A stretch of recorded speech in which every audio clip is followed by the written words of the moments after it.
Entonces, para todos aquellos compañeras y compañeros que no puedan estar hoy, la actividad de hoy va a ser grabada. Esta es una actividad en el marco de la Diplomatura Superior Universitaria en Salud Mental Comunitaria. Es una diplomatura que surgió a partir de la UNLA, pero que se compone de una red de universidades compuestas por muchos de los aquí están presentes, que es de la Universidad Nacional de Río Negro, la Universidad Nacional de Rosario, la Universidad de Buenos Aires, la UNER, de la Universidad Nacional de Entre Ríos, la Universidad Nacional de Misiones, la Universidad Nacional de Córdoba, la Universidad Nacional de La Plata, la Universidad Nacional de Mar del Plata, la Universidad Córdoba ya la mencioné, no sé si me está faltando alguna compañero, pero somos una red de universidades que venimos trabajando desde hace más de un año y pico, por una cohorte de estudiantes que empezó en septiembre del 2023 y fueron tocando distintos módulos con distintos ejes de interés para poder fortalecer todo lo que tiene que ver con el enfoque comunitario y la salud mental comunitaria en el marco de uno de los módulos que era procesos desinstitucionalizadores, que justo estuvo a cargo de Silvia Faraone. Surgió como idea a partir de Mirta Elvira el poder invitarte, y para nosotros es un placer y un orgullo tenerte con nosotros hoy y poder escucharte y que podamos, que nos puedas contar tu experiencia y que puedas intercambiar con las distintas estudiantes y las y los estudiantes de todo el país. Así que bueno, bienvenido Pepe. Bueno, un Luego yo, poco, perdón, voy a dar el marco un poco de la charla de Pepe y te doy la palabra Mirta, a antes de Silvia. empezar, una cosita Sí, nada más. Quiero decir, sí, bueno, quien estuvo a cargo del módulo, de la escritura del módulo, aprendí mucho de Pepe. Yo no sé, Pepe, si te acordás de mí, pero en la década de los 90, cuando empezaba todo el proceso, yo era la chiquilina de la Universidad de Buenos Aires que iba a Roca a aprender qué eran los procesos desinstitucionalizadores, así que fuiste un gran maestro de quien hoy está a cargo de este módulo en esta diplomatura. qué lindo. gracias. Bueno, un poco contarles, un poco contarles de Pepe. Es muy difícil hablar brevemente de Pepe porque, bueno, Pepe ha sido y es un maestro para todos y todas aquellas que trabajamos en salud mental, eh, pero no solo en Argentina, me parece que más del movimiento a nivel mundial. Pepe ha sido la persona que más libros escribió sobre desmanicomialización en la provincia de Río Negro. Y primero, bueno, es un maestro y luego puedo decir que es un amigo y es alguien a quien admiramos un montón, muchísimo, con quien tenemos largas charlas, discusiones y filosofamos y hablamos y buscamos estrategias y él siempre está. Y a mí me parecía que en este marco, así como en el módulo anterior, pudimos también traer un referente de la provincia de Neuquén, que es William Rue, para hablar sobre consumos problemáticos. Hablar de desmanicomialización y de dispositivos comunitarios, ¿quién mejor que Pepe? Que también quiero aclarar que es la persona que ha trabajado dentro de un manicomio y ha podido, dentro, digamos, con el equipo de Río Negro y con otros pioneros, cerrar un manicomio. Eso no es menor, me parece que de eso no se está hablando mucho, del cierre del manicomio, y que tenemos que hablar de eso. Estamos en un momento muy difícil del país y no por eso tenemos que dejar de hablar de lo que la ley de salud mental nos convoca, la militancia de la salud mental y bueno, los derechos humanos dentro de lo que es el padecimiento y el sufrimiento mental. Entonces voy a ser breve, les voy a poner en el chat el link donde están todos los libros de Pepe, porque bueno, Pepe, digamos, ha publicado en diferentes editoriales y me parece que más que hablar de los libros es darle la palabra a Pepe, que nos pueda hablar de dispositivos comunitarios, de cómo fue este pasaje de estar en un manicomio a trabajar, ¿no?, en la reforma rionegrina, y sobre todo hablar de la modalidad rionegrina, del cómo. ¿No? Muchas veces leemos libros de lo que hay que hacer y por qué hay que hacerlo, pero el cómo nos queda medio flaco. Entonces, bueno, yo acá me voy a silenciar. Ustedes van a poder hacer preguntas en el chat, porque en algún momento lo vamos a cortar a Pepe para hacer un intercambio. Si les parece bien, bueno, te damos la palabra, Pepe. Millones de agradecimientos por estar acá, a todos los compañeros de ahí del equipo de la Marque también. Y bueno, todo tuyo.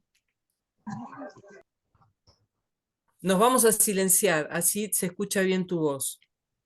Bueno, entonces, voy a agradecer todo lo que me dijeron, lo que dijiste. Qué sé yo si es como decir, pero te agradezco que lo digas. O sea, eh, viste las necesidades básicas uy, las necesidades básicas, entre las necesidades básicas como comer y respirar, hay algo que pocas veces se dice, y es que somos sujetos que necesitamos el reconocimiento. Pero no reconocimiento adulativo, no, sino que saber que uno pertenece al otro, que está con el otro y hace lo del otro. No quedó afuera. Es parte del trabajo comunitario. El parte del trabajo comunitario es que las personas se incluyen socialmente en una unidad que se llama comunidad. Y cuando vos me decís todo eso, a mí me agrada, porque estoy en la misma comunidad que estás vos. Eso nos da identidad. Somos con el otro. Y es parte de las funciones y las tareas que hay que hacer en los dispositivos. Pero eso va más adelante. Yo no voy a hablar teóricamente, porque no tenemos tiempo. Si a alguien alguna vez le interesa teoría comunitaria, será en otra oportunidad. Me voy a centrar más en el hacer rionegrino desde el inicio de ese proceso que hemos llamado desmanicomialización. Un inicio interesante y alguna característica de lo que tuvimos que hacer. Porque lo que tuvimos que hacer, tenemos que hacerlo todavía. No paramos de hacerlo. El tema es cómo se empieza. ¿Viste cuando uno quiere subir a una calecita? ¿Por dónde sube? Bueno, no sé, agarrate del primer parante que veas por ahí y subite a la calecita. Porque esto todo está relacionado con todo. Vamos a empezar con palabras tuyas. Por ejemplo, manicomio. ¿Qué entendemos por manicomio? Bueno, pues el manicomio lo entendemos, es una organización, una estructura, una entidad hecha para excluir y recluir. A veces no se dice que está hecha para recluir y excluir, pero excluyen y recluyen. Ahora, ¿eso qué es un hospital? Sí, ¿no? Hay hospitales psiquiátricos, hospitales manicomiales, diríamos. Olvidémonos de psiquiátricos porque queda como que estamos en contra de los psiquiatras. Sí. Que parecía ser que el fin de las prácticas que ahí se producen, o del estar en esos lugares, es recluirlo y excluirlo. Excluirlo socialmente y recluirlo en su integración social. Le impide la integración social. ¿Y eso tiene que ser hospital? No. Un dispositivo puede ser un manicomial también. Si ese dispositivo manicomial es un dispositivo que en vez de favorecer la inclusión social, la entorpece, ese dispositivo sería manicomial. Bueno, pero entonces hay muchos dispositivos que pueden ser manicomiales. Sí, muchos pueden ser manicomiales. Y además pueden ser desmanicomializantes en un aspecto, en una medida, pero nos pueden detener en la desmanicomilización o la integración social completa. Para dar un ejemplo. Muchos dispositivos son dispositivos funcionales para tareas. Si se toma como fin el logro de la tarea y no se toma como fin que la persona con esa tarea pueda ir aprendiendo, desarrollando su capacidad autogestiva, eso puede ser manicomial. ¿Y la función no es importante? Sí, es importante, pero nos deja a mitad camino. ¿A dónde voy con esto? Es que muchas veces se confunde hospital psiquiátrico con el edificio. Y no es, se puede ser manicomial en un consultorio privado. Y cuando digo esto puedo estar molestando, pero bueno, yo no les voy a mentir a ustedes que me llamaron, pero es así. Se puede ser manicomial en un manicomio en tanto los impedimentos para la autogestión, los impedimentos para el desarrollo personal, encontrar el lugar en el mundo, se bloqueen. Bueno, cuando llegamos a Río Negro, volvamos al carril principal, nos encontramos, como dijo bien Mirta, con un lugar que era un servicio de salud mental en Allen, que era más grande que el Hospital General, donde estaba metido. Y funcionaba así como lugar de reclusión, de exclusión social, como era propio de las creencias de esa época. Porque se sigue pensando de esa manera. Yo me acuerdo cuando tantas familias venían a pedir, por favor, que les den internaciones en ese lugar, que se llenó, les digo, porque cuando uno, cuando uno abre un espacio que da entrada a cualquier loco, llamémosle, o diferente, corre el riesgo de llenarlo enseguida y tener que hacer anexos. Bueno, yo empecé mi trabajo en un anexo del Hospital de Allen. Y un pueblo que estaba como 40 kilómetros. Y ahí había internados 40 personas, 50, que eran anexos, eran los denominados crónicos, que nosotros ya sabemos hoy que crónico no es algo dependiente mucho, o sea, depende algo del abandono en que están. Pero además es una palabra nuestra para demostrar la incapacidad para encontrar soluciones a los problemas que tiene esa gente. O sea, nos denuncia a nosotros. O sea, y no se hacía mucho más. Era algo así como que se internara para recluir no solo la presencia social de esta gente, sino para justificar la presencia nuestra dentro del sector salud. No se hacía nada. Así fue mi inicio. Y de ahí fuimos hablando y pensando, reflexionando sobre qué estaba pasando y dimos soluciones. Cuando digo reflexionando, estoy diciendo lo que hay que hacer en un dispositivo de salud mental comunitaria. ¿Por qué comunitaria? Porque la exclusión social es el ejercicio de influencia significativa y de sentido sobre la persona. Y eso significa ejercicio de poder.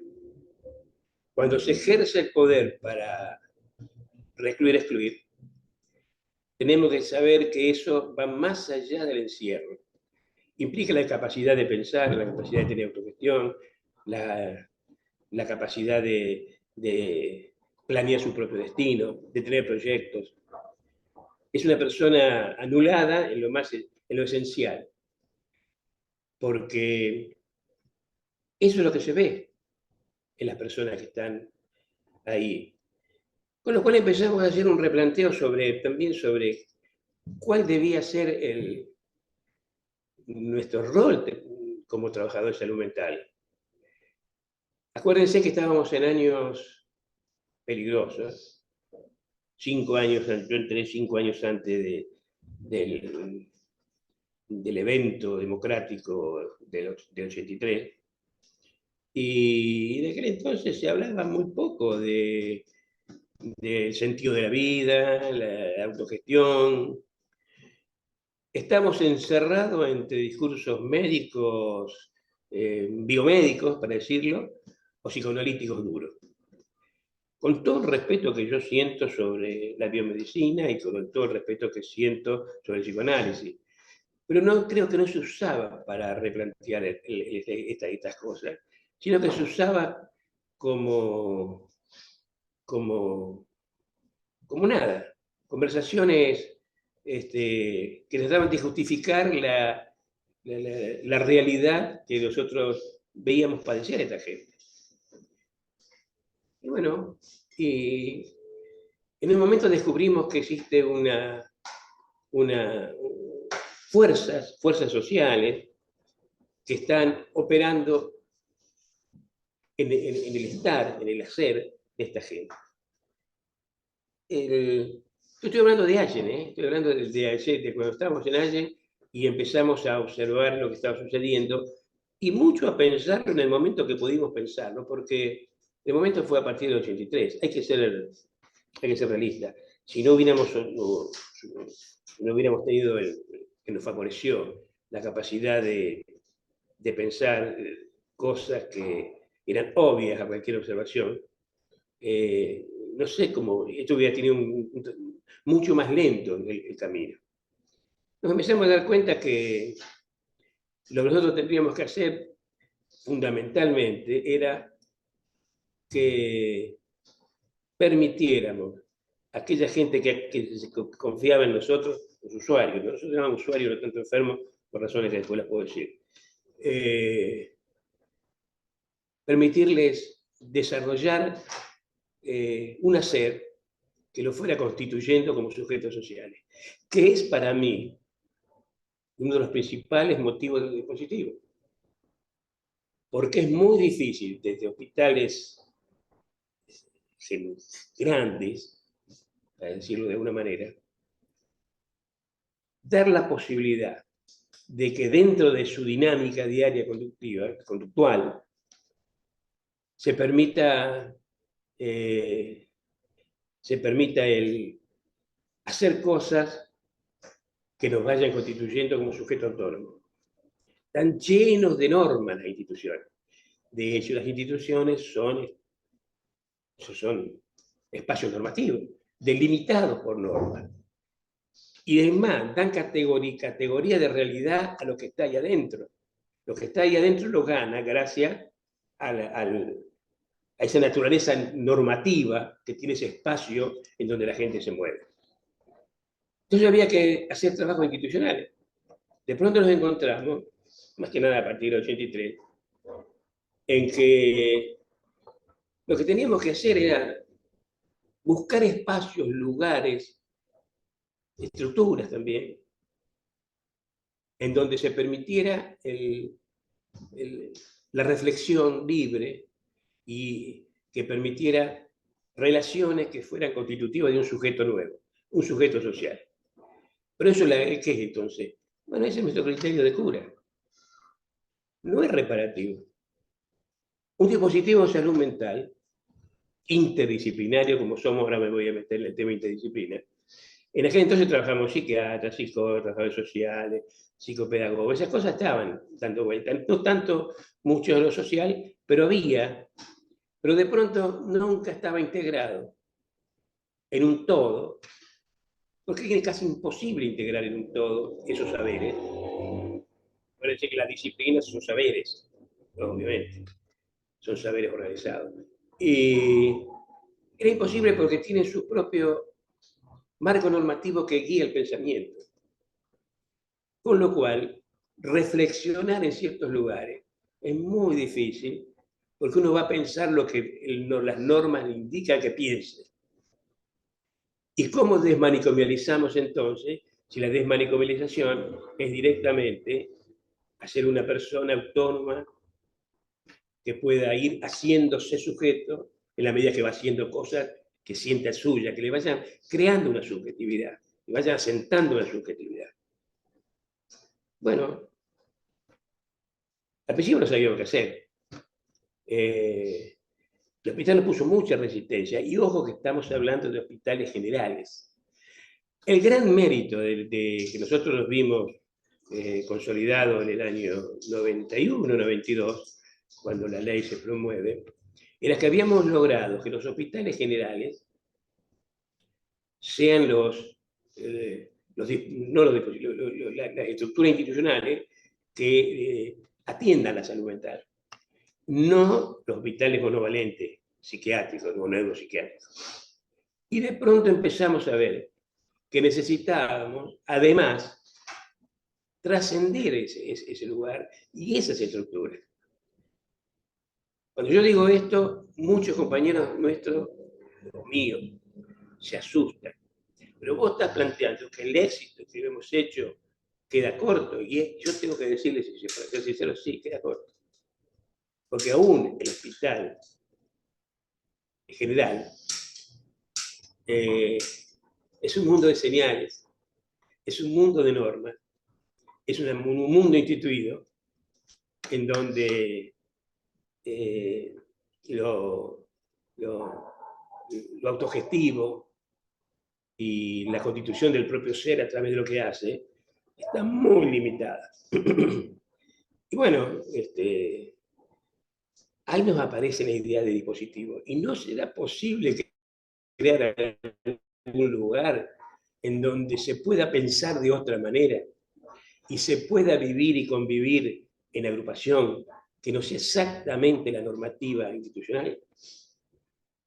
Sabemos que salir de lo institucional es imposible. Todos nosotros somos sujetos de instituciones. Todos somos sujetos de instituciones. Da categoría de realidad. Si no hay institución, no existe. No existe el mecánico si no existe la mecánica. No existe lo judicial si no existe el poder judicial. Tiene que haber algo de eso. Pero entonces estamos entrampados en un dilema. O somos, o nos liberamos, no somos.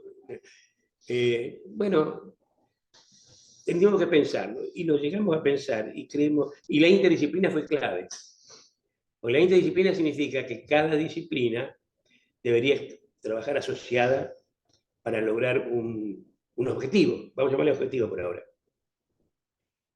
En los hospitales hemos descubierto, nos dimos cuenta, que existen psiquiatras que trabajan en lo suyo, muy bien, hacen cosas buenas, psicólogos, psicoanalistas que trabajan en lo suyo, hacen todo muy bien. Pero la integración de esos saberes era muy difícil. Y enseguida nos dimos cuenta por qué. Porque las disciplinas son instituciones. Por lo tanto, todo lo que no está dentro de su campo, de su marco normativo, su marco de saberes, de normas en el caso de la institución, pero sí de conceptos dentro de las instituciones, no se entiende. Y ahí nos dimos cuenta, por una serie de trabajos que fuimos realizando, que la integración no tiene que ser teórica. La integración tiene que estar en la práctica. En la práctica, porque siempre vamos a necesitar integrar saberes que cada disciplina siga desarrollando. Y hoy llegamos a la conclusión de que quisiéramos tener un equipo ideal, tenía que ser con el mejor psicoanalista, el mejor neurocientífico, el mejor psicopedagogo, el mejor psicólogo de justicia. Porque no lo vamos a integrar saberes, no vamos a crear una nueva teoría. Lo que tenemos que hacer es hacer una práctica que integre lo que se va haciendo. Esa práctica integrativa es la práctica interdisciplinaria y es una de las bases, creo que es una de las patas principales de lo que nosotros llamamos después desmanicabilización, porque nos permitió trabajar aunados en un hacer que después en la reflexión disciplinaria aumentaría el conocimiento de la disciplina, pero no anularía el trabajo de la práctica. Porque el trabajo de la práctica, entonces, ¿cuál sería? Y entonces empezamos a pensar, pero ¿cómo hacemos? Porque acá está trabajando el psiquiatra, está trabajando el psicólogo, está trabajando el psicopedagogo.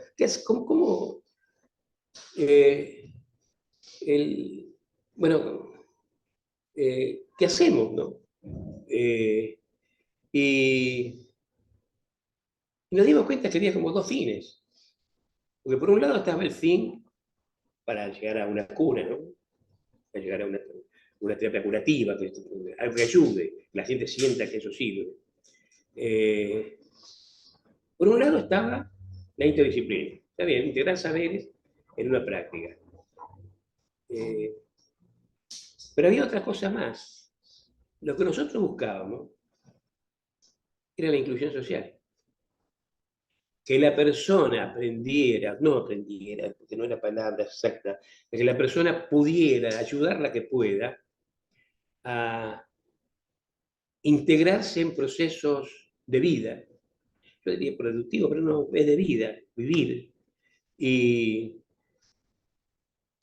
siguiendo el enfoque de eso, enfoque en cuanto a lo que nosotros miramos como equipo técnico, ese enfoque ayudar a reflexionar después sobre cómo se va constituyendo o reconstituyendo el sujeto como sujeto, que yo le llamo sujeto social, pero podemos llamar sujeto de la cultura, hay otro, se puede dar otros nombres. O sea que no solamente estamos viendo las disciplinas desde otra perspectiva, la perspectiva de integrarlas en una práctica, ayudando a que la gente que haga, que se haga consciente del inconsciente, o mejor los neuroreceptores, no, eso tiene que ser el psiquiatra o el psicoanalista. No, nosotros lo que queremos es que haga eso en un proceso de integración social.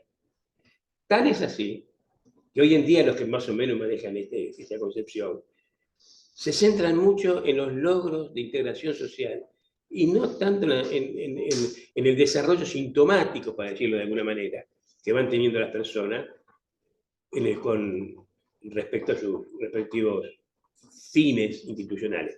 Entonces decimos que las disciplinas tienen fines. Las disciplinas tienen un objeto de estudio y tienen fines. Cuando uno trabaja con un concepto comunitario, uno ya en la palabra fin se escapa, no apunta a levantar represiones, no apunta a neurotransmisores, no. Le llamamos finalidad. Usamos dos palabras, fin y finalidad, como si fueran cosas distintas. Y en la práctica, los equipos empiezan a trabajar con la finalidad de utilizar el saber de todas las disciplinas en una práctica que permita la inclusión social. Y evaluamos la inclusión social. Darían ejemplos graciosos, ¿no? Porque la evaluación de la integración social, y además es muy difícil.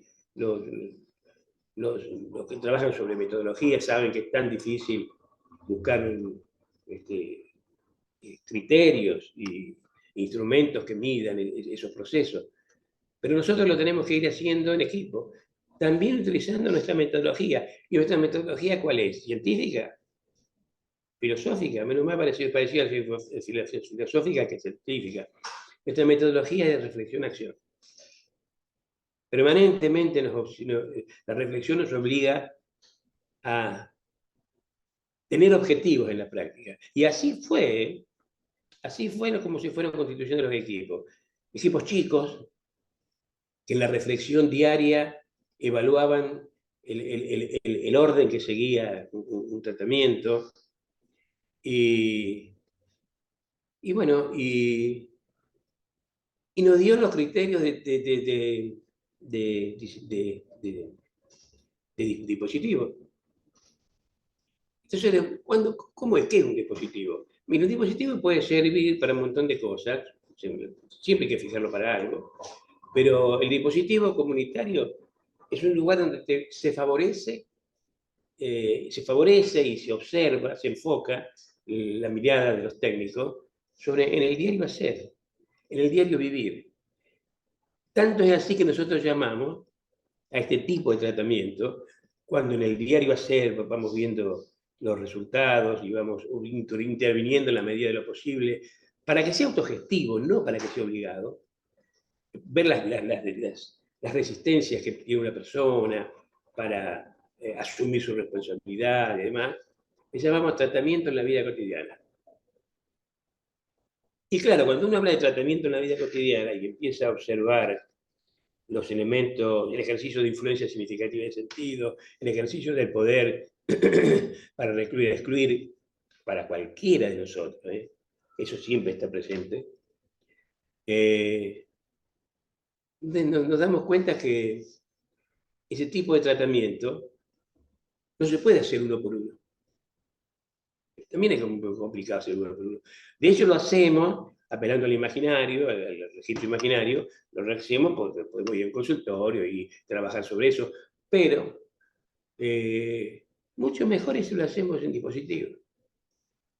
Y los dispositivos no necesariamente tienen que ser dispositivos terapéuticos en el sentido que yo lo estoy diciendo directo. Pueden ser talleres, pueden ser encuentros de amigos. Si hay trabajadores de salud mental con una formación comunitaria que mire la capacidad de influencia que se ejerce entre ellos y cómo la persona va aprendiendo a hacer su propio contexto,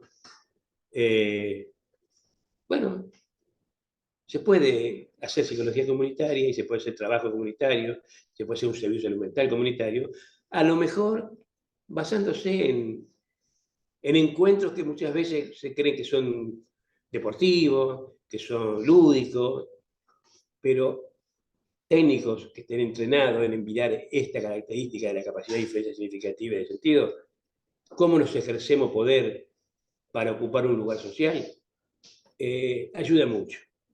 Y los psicólogos y los psiquiatras, ¿qué hacen entonces? Sigan haciendo de eso, porque en mejor condición esté la persona y mejor los fines disciplinarios los podamos alcanzar, mucho mejor va a ser el estado de salud mental de las personas. Por eso no hay un conflicto entre un trabajo comunitario y un trabajo disciplinario. Al contrario, se suman, las bondades de ambas se van sumando, llegando a un momento en donde el enfoque comunitario es un enfoque más general, algo así como cuando uno mira el cosmos, la gravedad, y cuando uno dice, ¿y lo disciplinario? Lo disciplinario es más la micro. Tendría que ser la fuerza atómica que une los átomos, por ejemplo. Y todo está enlazado, porque no puede ser una cosa separada de la otra. Lo que se da en lo macro también tiene un micro que hay que entender. O sea, nosotros no. Y no desatenderlo también es grave. O sea, hay cosas que nos llamaron la atención desde un primer momento. Cuando nosotros empezamos a trabajar sobre esto,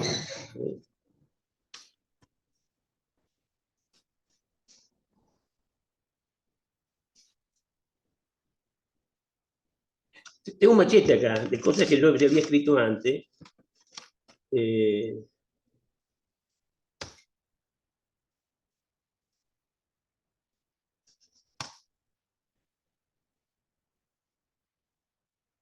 Creativa. Y quiero dar un ejemplo más concreto sobre lo que estamos hablando.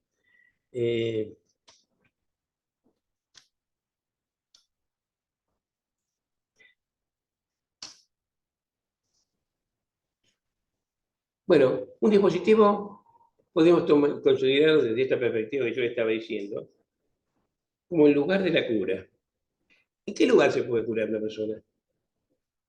Ustedes saben que hoy se puede pensar que la cura se desarrolla en guardia, se puede desarrollar en un consultorio, y es posible en esos lugares, en una sala de internación, trabajar sobre la capacidad de constituirse uno como sujeto social. Y es muy difícil. Es muy difícil trabajar en la constitución de un sujeto cuando uno está directamente enfocado en la visión disciplinaria que cada disciplina del técnico lo trae. Por lo tanto, el lugar, lo habíamos hablado al principio, el lugar de reclusión y exclusión, cómo lo transformamos en un lugar de promoción, de hacer el sujeto de la cultura o el sujeto social, es muy importante. Yo recuerdo cuando trabajamos en nuestros dispositivos, teníamos pocos lugares, porque tampoco, yo creo que muchas de estas cosas sorprendían a directores, ministros, secretarios de salud, cuando uno les planteaba esta nueva manera de trabajar. Incluso sorprendía a profesionales que se negaban a renunciar a su fin. No, yo hago lo mío, y hago lo mío, y yo me meto lo tuyo. Y es muy difícil modificar un sistema, ¿no? Un sistema sanitario. Me acuerdo que el lugar, cuando nosotros lo utilizamos, el primer dispositivo, pues yo yo estuve en la fundación del primer dispositivo de salud mental. Ahora Mirta tiene uno muy interesante que tendríamos algún día promocionarlo, Mirta, porque en Bariloche en este momento hay uno que es excelente, que es Camino Abierto. Y bueno, nosotros teníamos un dispositivo que, siguiendo con nuestros principios, ¿no? De que, ¿para qué sirve ese dispositivo? Sirve para hacer lo que se necesita para curar. Cuando me decía así, mis compañeros me querían matar. ¿Cómo que sirve para hacer lo que vos lo necesites para curar? Claro, para cualquier cosa puede servir. Un dispositivo puede, si es comunitario, sirve para cualquier cosa. Si necesitamos organizar un lugar para comer, tendrá que ser un lugar para comer.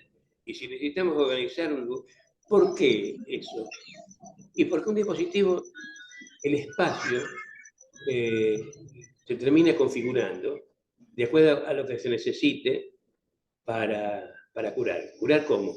Bueno, para que la persona en las relaciones con los demás se vaya configurando sujeto social, sujeto de eso. Esto que yo lo digo, lo repito y lo repito y lo repito, parece una exigencia exagerada, pero es la verdad.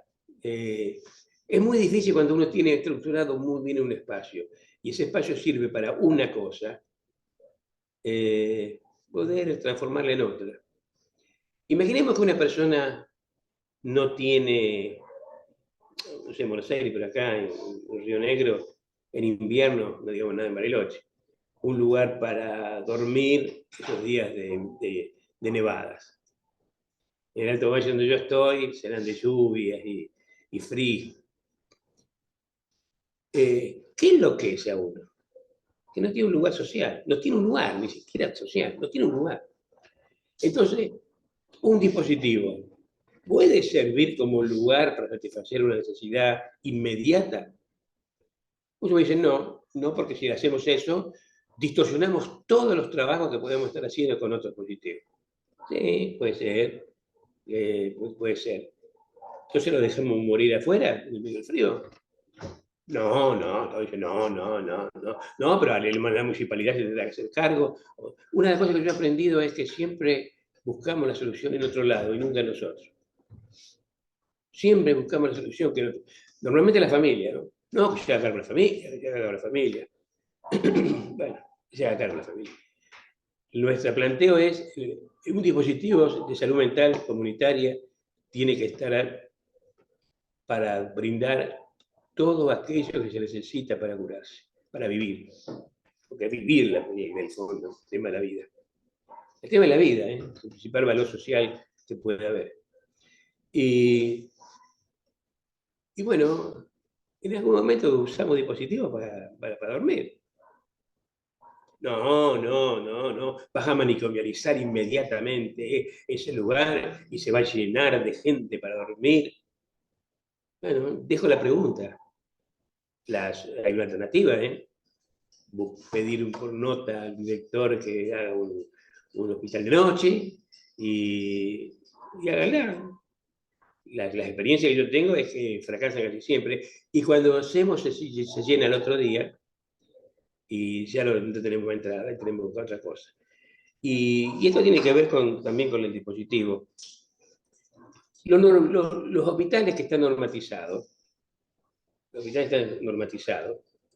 en general parten del supuesto de que para hacer algo hay que tener todos los recursos. El hospital no hace, lo disciplinario no hace si no tiene el recurso para hacer. Salud mental comunitaria debería saber o hacer lo que se necesita para curar. Yo digo curar, para que la gente ande bien, para que tenga ese relativo equilibrio constitutivo del sujeto. Y de pronto choca también contra formas de pensar la salud, la organización de salud mental. Habría que ver cuántos trabajadores de salud mental están dispuestos a reunirse y pensar cómo encontramos recursos para satisfacer necesidades que sabemos que están incluidas entre las carencias y las marginalidades que padece la gente. Los servicios de salud mental comunitaria deberían trabajar también para ayudar a satisfacer las necesidades, por lo menos básicas, de la gente. A veces un lugar donde nosotros tuvimos muchas viviendas. En nuestra casa se hicieron bastantes viviendas, precarias a veces. La gente que vivía en la calle. ¿Y quién las hizo? Las hicimos con los usuarios. Los usuarios las hicieron. Trabajaban y en terrenos, en ciudades chicas hay más terrenos que se pueden encontrar y a veces no tan lejos no tan lejos de lo básico de una población. Lo hemos hecho en muchas casas y algunas eran penosas, pero si uno se ponía a ver dónde se vivía otra gente antes de eso, se va a dar cuenta de la importancia que puede llegar a tener satisfacer cosas que las clases medias en general es como que no la vieran, no la sintieran. Así que nos pueden acusar de hacinamiento. Si un día de mucho frío metemos 20 personas en un comedor, nos pueden acusar de hacinamiento. Hacinamiento sí, puede ser, pero la alternativa era no atenderlo. Y cuando eso sucede, el riesgo me parece más grande.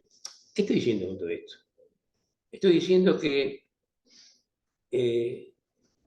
merece una reflexión cada equipo sobre su tarea. Si la tarea de cada equipo es permitir que la gente encuentre unas relaciones sociales que lo vayan haciendo más autónomo, más, más protagonista de su propia vida y a través de su propio vivir ir considerándose sujeto autónomo, responsable y propio, nos encontramos con muchos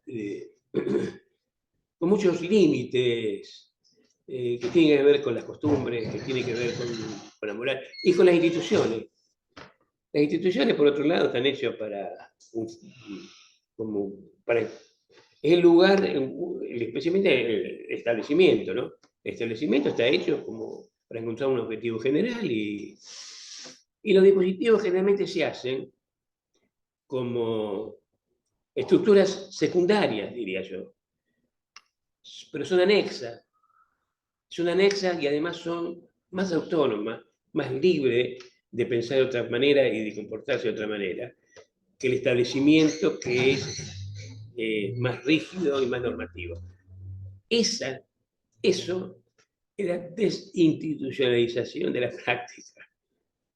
Si nosotros queremos desinstitucionalizar la práctica, tenemos que pegar sustos a los institucionalizados. Y no son los institucionalizados la burocracia sindical ni nada por el estilo. Muchas veces son los profesionales atados a prácticas que repiten y repiten y repiten y repiten, porque se repite con instituciones. Lo que se repite es una institución. Cuando uno ve que se repite una práctica y se repite una práctica, y además es como refractaria al análisis de su bondad, estamos en instituciones. Es una institución eso. O sea, el dispositivo, si se quiere desinstitucionalizar fundamentalmente una práctica, o se quiere salir de esa encerrona que tenemos que mantenernos mucho mejor es trabajar sobre la vida cotidiana y si puede ser posible en dispositivos en donde equipos trabajen sobre eso. Y sería desinstitucionalizar también, descentralizar también.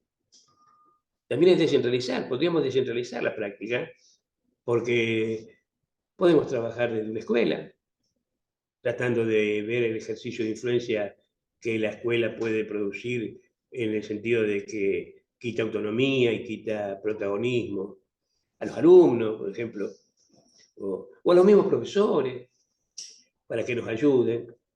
Descentraliza, desinstitucionaliza. Y eso desde un dispositivo se hace mucho mejor, porque tiene una metodología que es lo que va haciendo, lo va reflexionando para con el nuevo saber que se va construyendo, se vuelve a la práctica para hacer otra experiencia. Eso que se retroalimenta permanentemente, que tiene un nombre, no me acuerdo cuál es, es básico en la metodología y en el trabajo diario de los equipos de salud mental, comunitarios, porque lo que enfoca lo que se mira. Por ejemplo, el enfoque es qué miramos nosotros cuando viene un problema. Cada disciplina mira algo especial. Bueno, un trabajo comunitario tiene que mirar por qué la marginalidad social está acechando permanentemente y necesitamos combatirla. Ah, bueno, pero lo único, no es lo único. Acuérdense que es una conjunción de saberes. Hay otras disciplinas que ya están trabajando sobre los saberes, pero ese saber, el ejercicio de influencia que se ejerce sobre las personas para recluirlas y excluirlas, que no necesariamente en un manicomio. Se la puede excluir de amigos, se la puede excluir de trabajos. ¿Alguien me está llamando? Diana.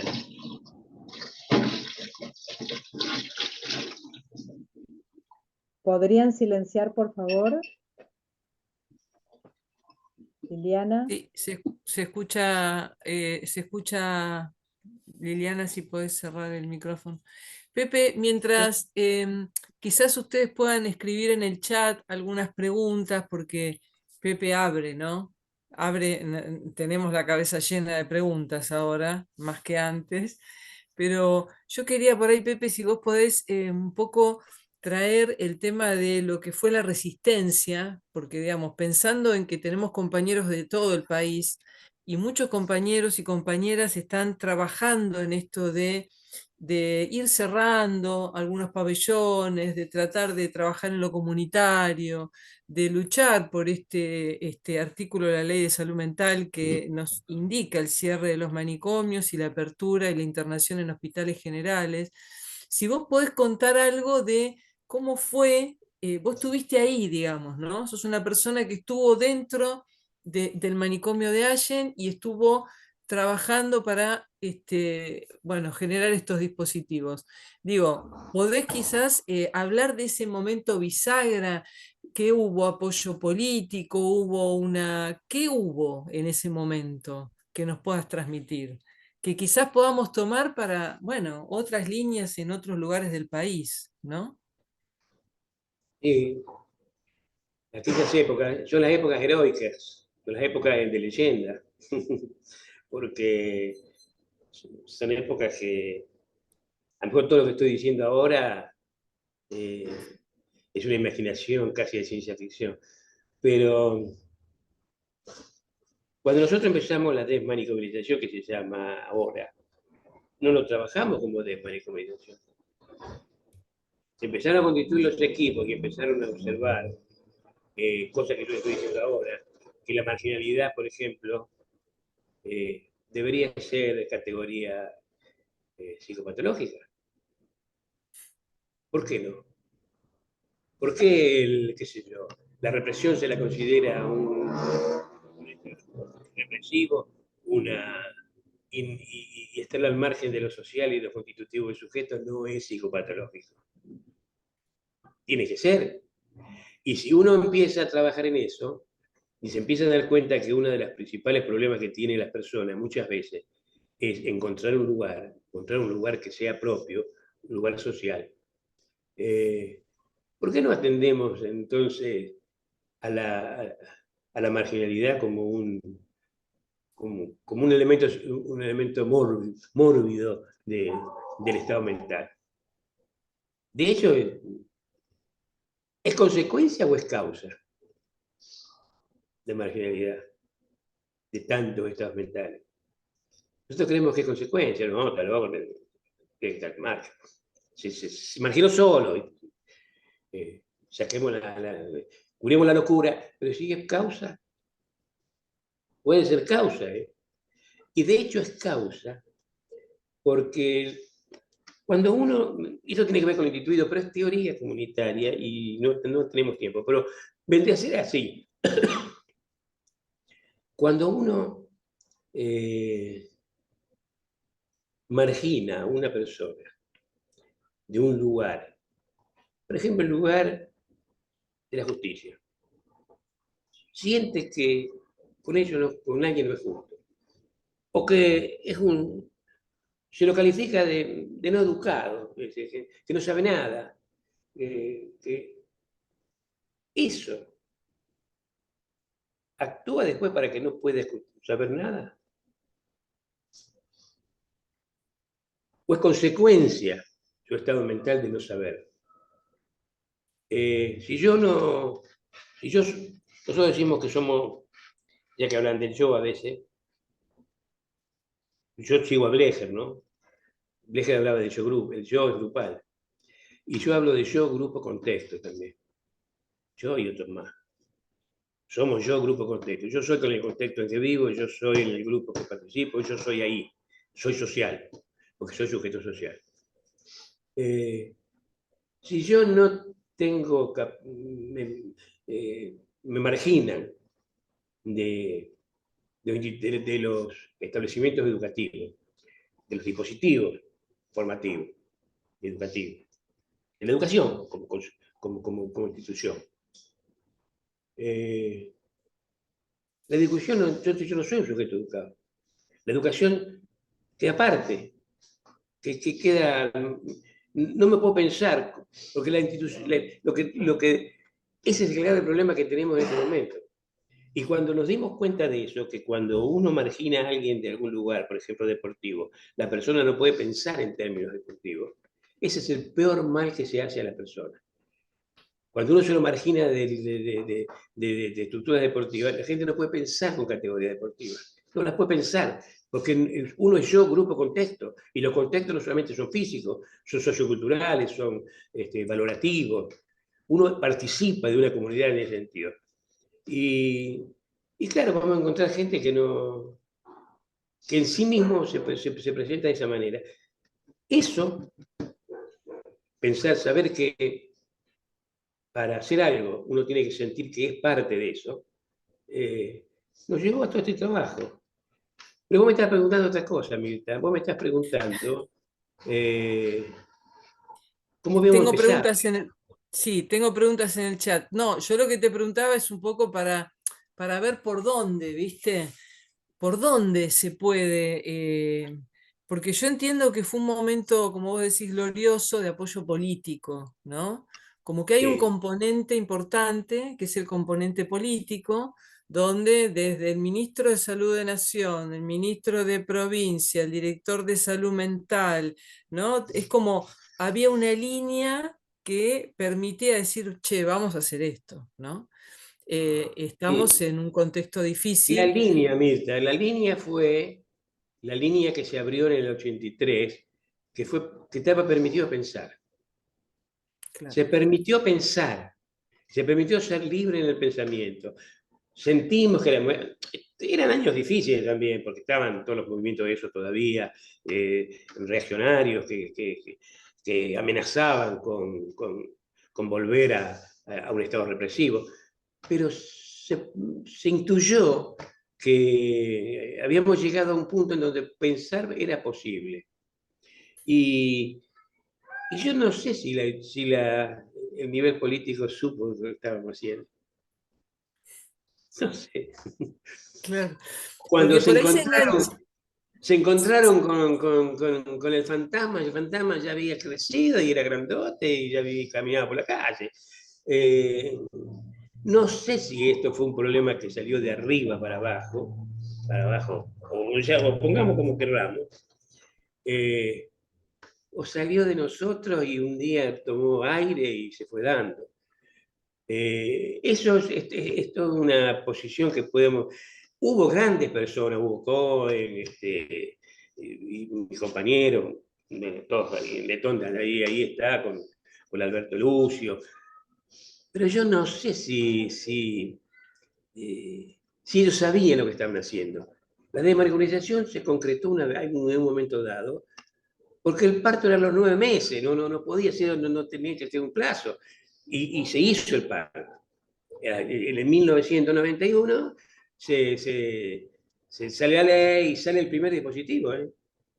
Nosotros fundamos el dispositivo en el 91 también, coincidiendo con la ley. O sea, no es algo que no es de casualidad. Las cosas no son tan casuales. Estaban dadas las condiciones para que aparezcan. Quizás, Y Pepe, tiene que ver con la pregunta de Pulmi, que es ¿cuáles te parecen a vos que son las claves para resistir y defender la salud mental comunitaria hoy?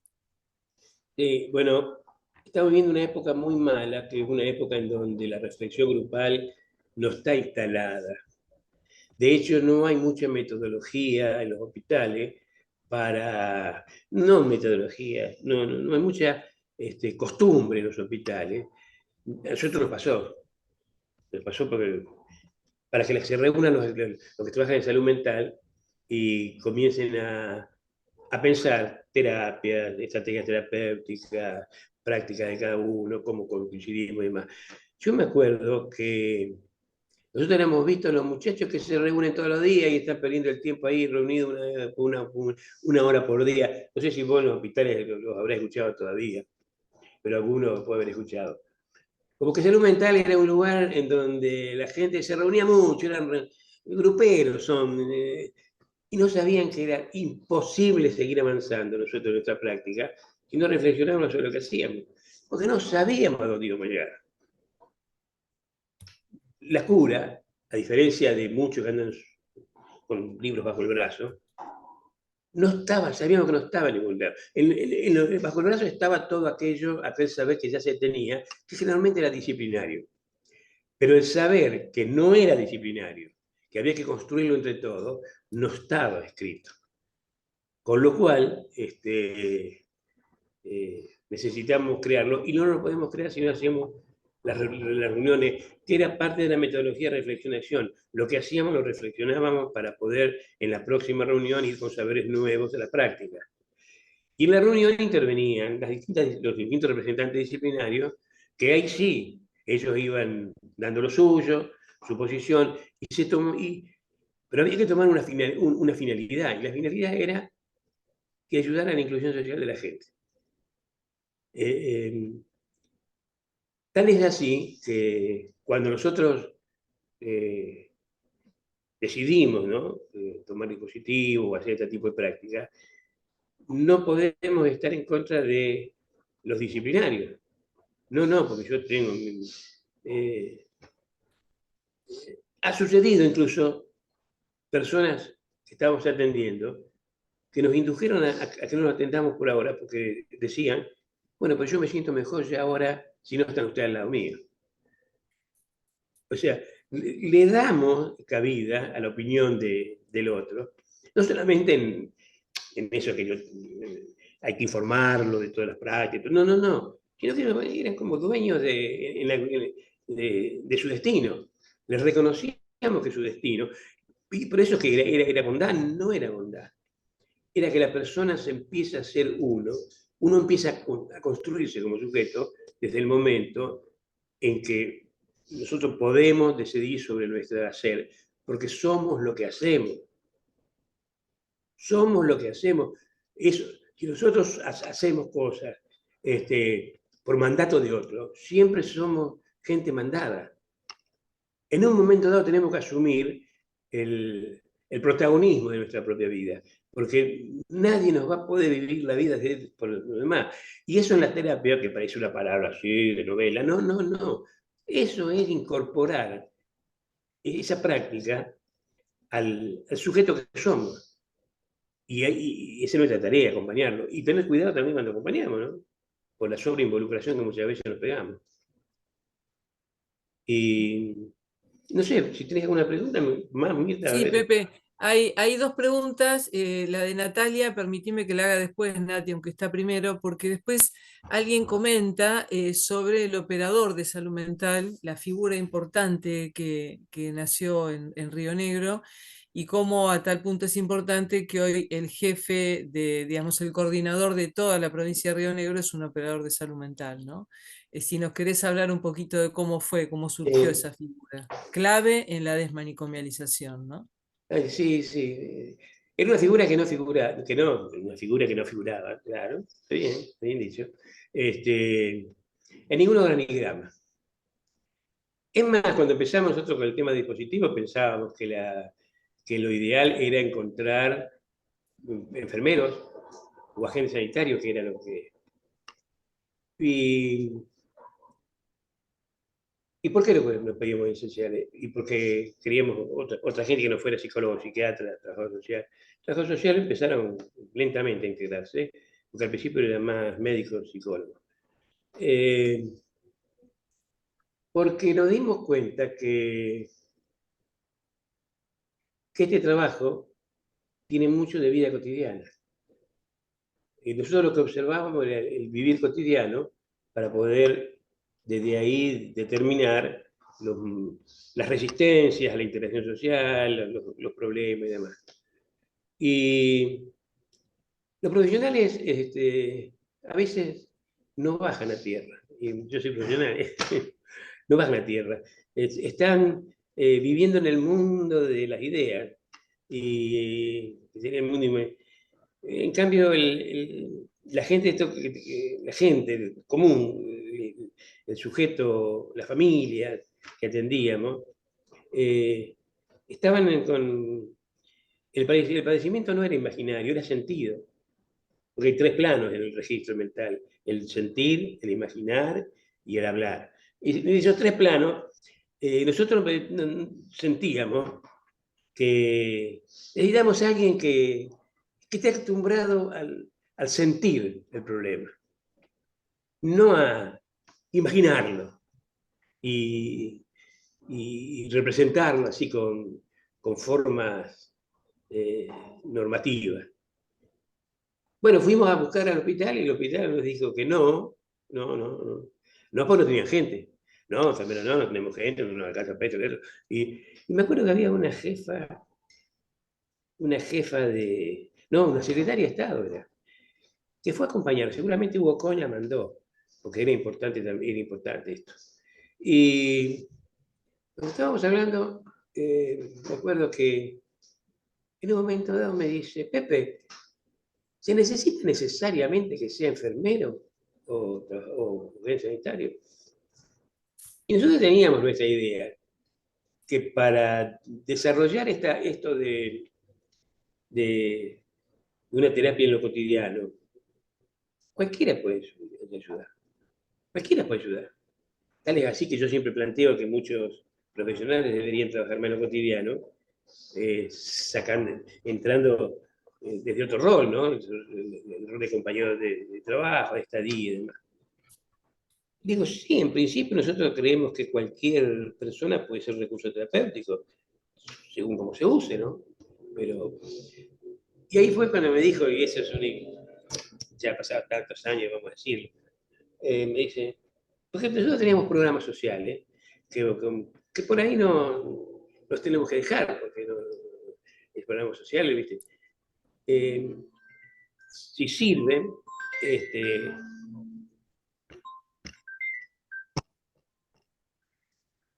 ¿cómo hago para pagar esta porquería? ¿Me la podés pagar? Si sirve, podríamos incluirlos en salud mental. Tendrías que dar un curso, una preparación, algo así. Y en principio, yo lo habíamos hablado mucho nosotros, entre nosotros, con Hugo, con Diana, con todos los que estaban en aquella época, con esa jefatura de Gran Cariol. Y le digo, sí, en principio podría ser, porque es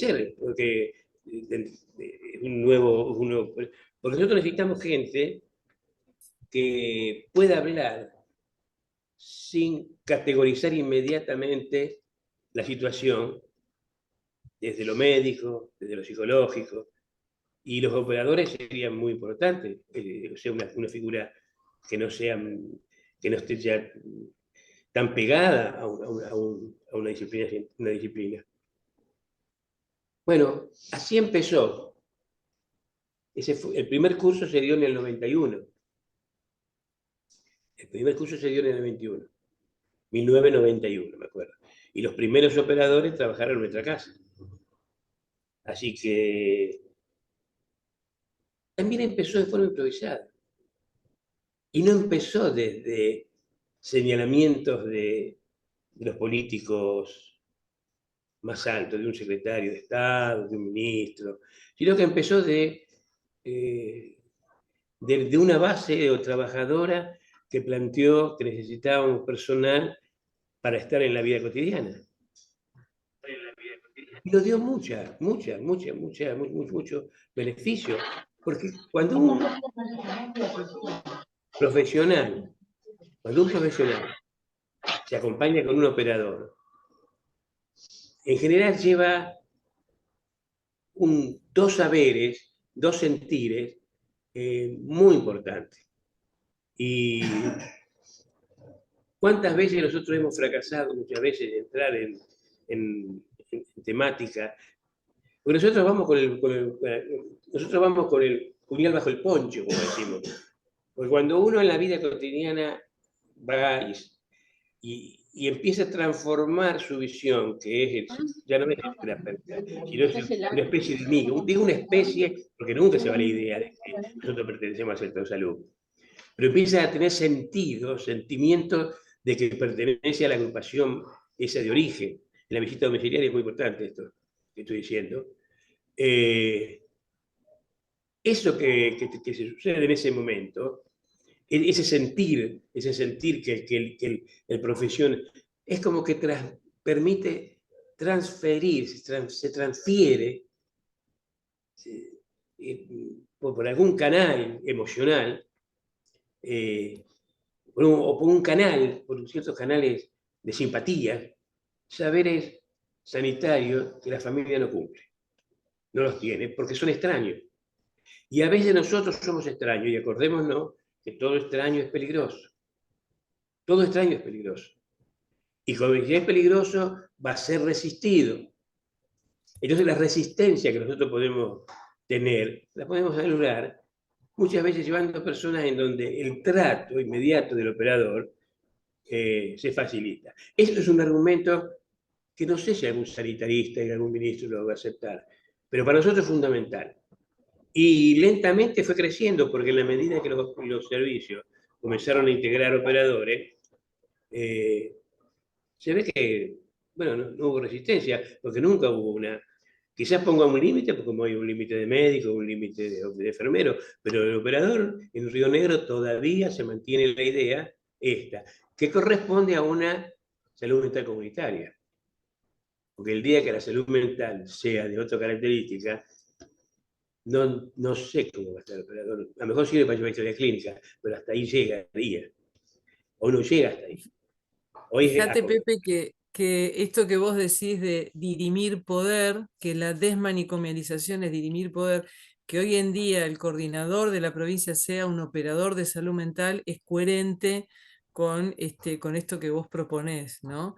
Yo le estoy pidiendo a Flavia si ella puede compartir en el chat un artículo tuyo, que es muy bueno, bueno, es como bastante, está en el último libro en Brancaleone 2, que después si querés contar por qué Brancaleone, que se llama Yo no estudié para esto, ¿no?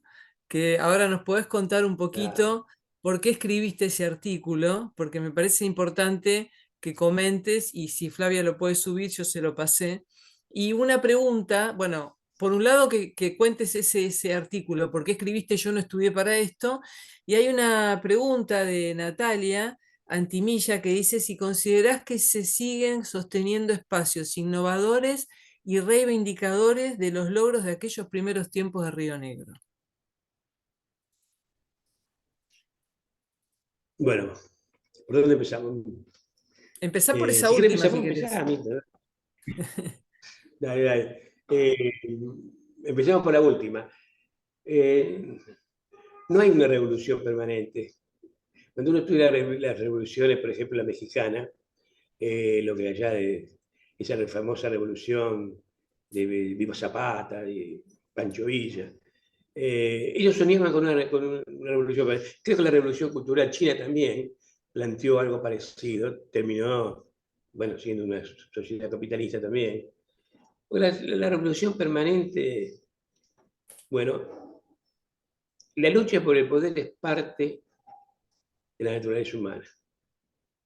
Porque el poder, ¿cómo ejercemos el poder nosotros? Nosotros creemos que ejercemos el poder en las elecciones, ¿no? Sí, sí, eso sí, seguro, seguro, seguro. Pero hay que ver cómo nos forma la idea de lo que hay que votar. Pero el concepto de influencia significativa en el sentido es que yo influyo al otro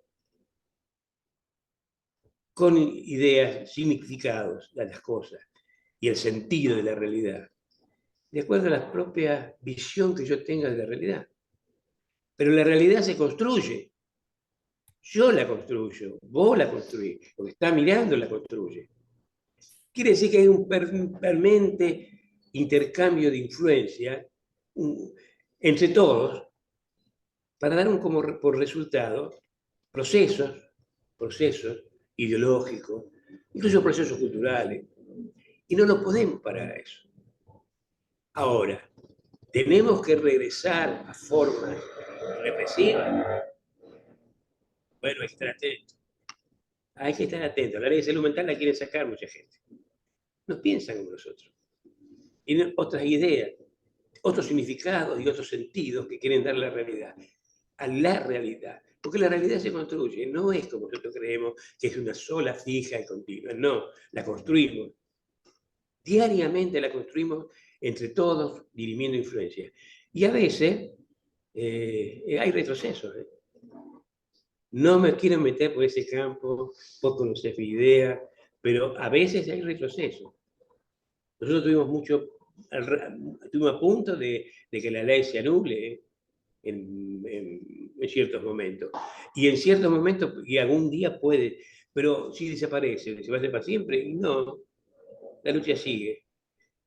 Porque sería algo así como el bien y el mal, para nosotros. Y los otros dirán lo mismo de eso. Pero nunca se va a terminar.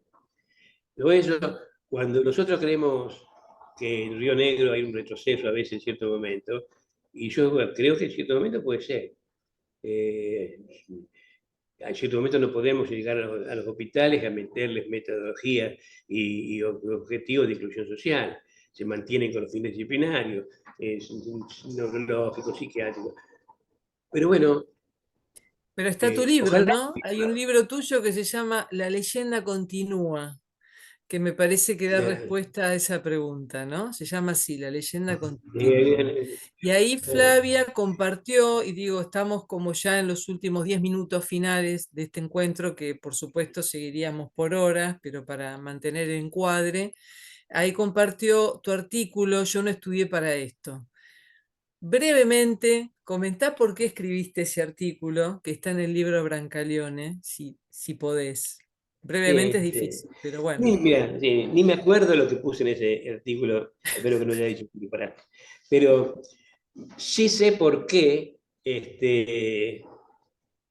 puse ese título, y es porque me lo dijeron muchas veces. Acordate que yo fui director de salud mental. Y hubo época, y además no hace falta, cuando iba a hablar a las direcciones, cuando iba a hablar a los servicios, y cuando iba como sujeto cualquiera. Yo las ideas mías, esa de que la inclusión social era síntoma, era necesidad, y que la marginalidad tiene que ser considerada categoría diagnóstica también, lo sigue tuviendo siempre. Y siempre propuse un trabajo en lo social, un trabajo en lo social con cierta metodología también y cuidando cierto riesgo. Recién dije uno, la involucración, la sobreinvolucración y la desinvolucración también es peligrosa y hay que estar atento también con metodología y en equipo, ¿no? Trabajar siempre acompañado, reflexionando, siempre que hay como representación de un equipo, no ir solo como héroe o como santo, no, esas cosas no. Pero cuando yo lo planteaba, me lo decían. Bueno, pues yo no estudié para eso. ¿Y qué le decís? Decime vos, Mirta, ¿qué se le puede decir a un tipo que te diga, pues yo no estudié para eso?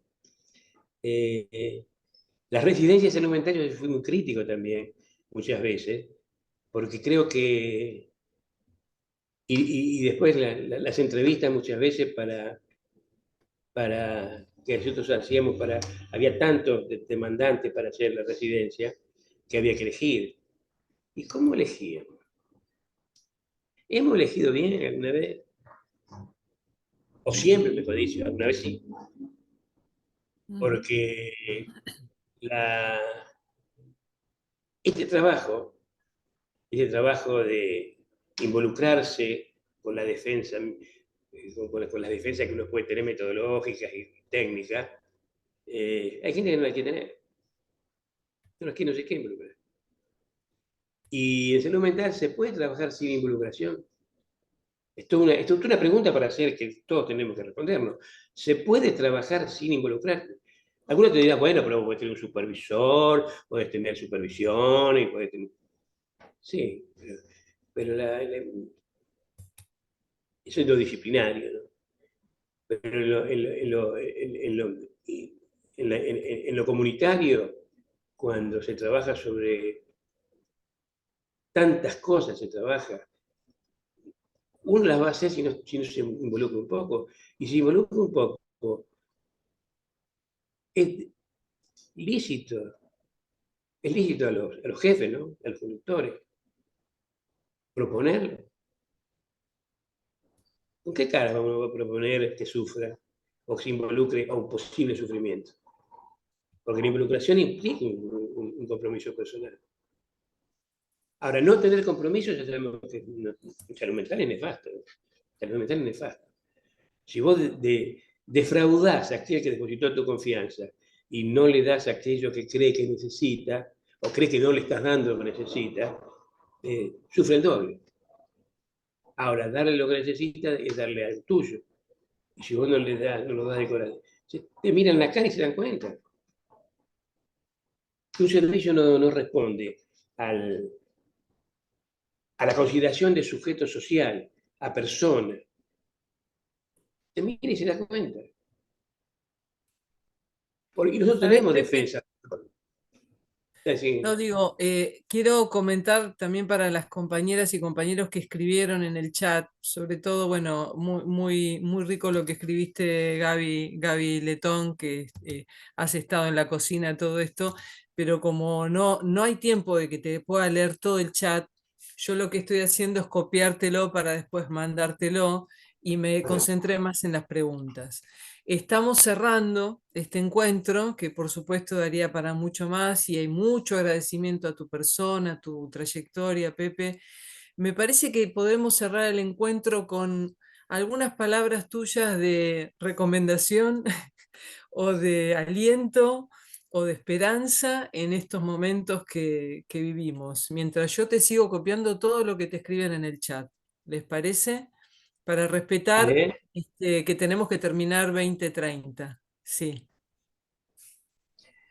No, ¿yo qué les puedo decir? Salud mental comunitaria y un trabajo comunitario de salud mental, yo creo que hay que seguir desarrollándolo. No es oposición a ninguna disciplina, al contrario, creo que se engrandecen todas, porque curar con inclusión social no anula la práctica de ninguna disciplina científica, no científica, y ninguna y lo único que ha sumado es ese trabajo. Pero lo que pasa es que para hacer ese trabajo se necesita desdoblar, por lo menos, la actividad de un servicio. El servicio tiene que estar centrado en cosas que hoy quizás no estén centradas. Están trabajando cada disciplina en lo suyo y muy bien, pero es cierto lo que vos estás diciendo. Vivimos épocas muy difíciles. Yo recién había hablado de que la realidad se construye, y yo creo que hay eh, estructuras que están construyendo la realidad para que nosotros la asumamos como la realidad. que son hechas bajo intereses muy superiores al que puede tener una persona que construye su realidad en lo cotidiano de acuerdo a lo que va viviendo. Lo creo, pero bueno, tampoco tengo una propuesta militar sobre cómo hacer eso. Porque sí, creo que se construye la realidad. Muchos de nosotros, por sumarme también, pensamos porque nos han construido una realidad y la han repetido, instituido adentro nuestro. Lo que se repite es lo que se instituye. Vos repetís una cosa durante 20 años y eso se incorporó como conocimiento. El cielo es verde, el cielo es verde, el cielo es verde, el cielo es verde, el cielo es verde. Que te lo digan 20 años y vos vas a decir el cielo es verde. Esa construcción, que va más allá del cielo verde, tiene que ver con lo moral, tiene que ver con lo jurídico, con lo ético, tiene que ver con los valores sociales, un montón de cosas. Los tenemos incorporados nosotros. Nos han incorporado valores sociales. Por eso yo dije, la vida es el principal valor. Nunca nos engañemos. Lo que atenta contra la vida no, está mal, aunque lo esgriman como que defienden algún otro valor social. Los valores sociales están jerarquizados, pero hay uno que no puede perder jerarquía, que es la vida. Porque es la vida de la humanidad, y tenemos que conocerlo. Tal es así que cuando uno habla de conciencia, el ser humano es un ser que nace, crece, se reproduce y muere y tiene conciencia. Siempre se olvidan de que tiene conciencia. Nace, crece, se reproduce y muere como ser vivo y tiene conciencia. Ese es el ser humano vivo. Esa conciencia es parte de la vida. La vida es eso, tener conciencia. Ahora, así como crecemos, nos vamos desarrollando o vamos creciendo, también la conciencia se puede ir conformando funcionalmente de acuerdo a cierta cosa incorporada. Incorporamos cosas para crecer el cuerpo, incorporamos cosas para que nuestra conciencia también se desarrolle. Y yo creo que hay estructuras, pero internacionales, que están operando sobre nuestra conciencia. Y no sé cómo que me preguntaste, porque ya perdí la vista. No, Lo quiero decir. no, es la verdad que, bueno, es hermoso escucharte, hermoso leer a y todos los compañeros las cosas que están escribiendo. Hay mucha esperanza, no solo por escucharte, sino por toda la gente que durante toda esta hora y media, un día de semana después de su día laboral, estamos acá compartiendo.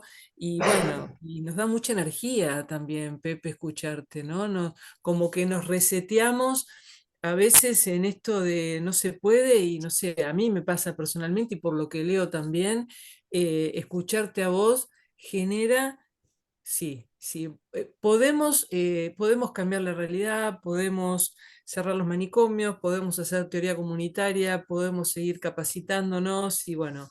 Y este encuentro me parece que fue como realmente un bálsamo, ¿no? En este momento. Así que personalmente te agradezco, seguiremos charlando como lo hacemos habitualmente y creo, no sé, Flavia, si vos querés darle un Sí, cierre al encuentro, porque estamos en hora, ¿no? sí, sí. Yo sigo copiando el chat.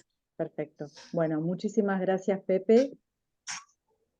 Sobre todo, muchísimas gracias por volver una y otra vez a traer el yo-nosotros, al cual vos hiciste mención, yo-nosotros y contexto en todo momento, porque a veces este individualismo tirano y esta fragmentación y el retroceso que amenaza permanentemente, ¿no? Contra el ajuste, contra todo, ¿no? Contra las universidades, y a propósito de esto, no quería dejar de mencionar la marcha que va a ser el 23 próximo en defensa de la universidad pública. Creemos y apostamos a que estos espacios son para repensarnos colectivamente, solo así uno y en la práctica empieza a repensarse, tiene esa posibilidad de repensarse. y espacios como este son muy valorados, así que en nombre de Alejandro Wilner y mío, te agradecemos muchísimo, agradecemos a Mirta que haya propuesto esta actividad y colectivizarla, ¿no? Y hacerla que pueda socializarse y que va a quedar grabada para todos aquellos que no pudieron estar. Pero muchísimas gracias. Bueno, gracias a ustedes. Bueno, Bueno, Pepe, un Pepe, aplauso. compañeras, compañeros, Nos vemos. veremos la grabación una y otra vez, Pepe. Bueno, Chao, Muchas Pepe, gracias. gracias. Nos Gracias hablamos. gracias por estar. Muchas gracias, abrazos a Gracias. todos. Chau, chau. Gracias, Pepe. Abrazo Buena grande. semana. Luego, Gracias, gracias. Pepe. Chao, gracias. Gracias. Gracias.